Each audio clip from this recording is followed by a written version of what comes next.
গত 15 বছর ধরে বকেয়া ডিএ নিয়ে সংগ্রামী যৌথ মঞ্চ এবং অন্যান্য সরকারি কর্মচারী সংগঠনরা বারবার আন্দোলন করেছেন। তারা কলকাতার রাজপথে নেমেছেন, বিক্ষোভ দেখিয়েছেন, সরকারের বিরুদ্ধে কথা বলেছেন।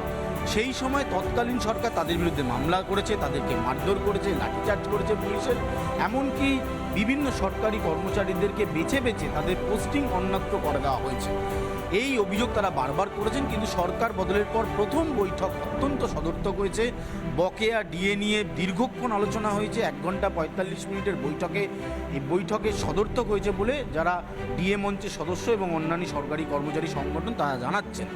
বর্তমান মুখ্যমন্ত্রীর কাছে আমাদের আবেদন ছিল যে কর্মচারীদের বিষয়ে যেসব সিদ্ধান্ত হবে সেই সিদ্ধান্তগুলো তাদের সাথে আলোচনা করে নেওয়া হোক। আজকে সেই বৈঠক ছিল, দীর্ঘ প্রায় 1 ঘন্টা 40 মিনিট ধরে সেই বৈঠক চলেছে। এজেন্ডা যেটা ছিল সেটা মূলত সুপ্রিম কোর্টের যে রায় ডিএ কেন্দ্রিক।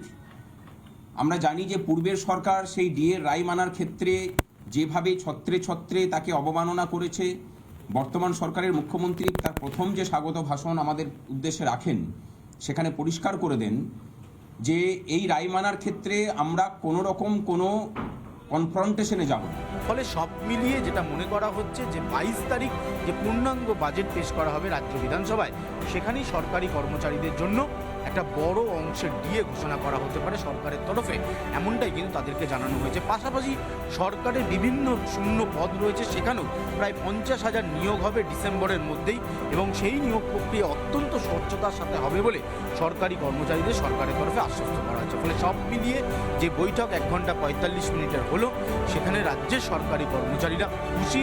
তাদের বক্তব্য এই বৈঠক সদর্থক হয়েছে এবং নিশ্চিতভাবে আগামী দিনে সরকারের সাথে সামঞ্জস্য রেখেই সরকারি কর্মচারীরা চলবে, তাদের বক্তব্য একেবারে স্পষ্ট।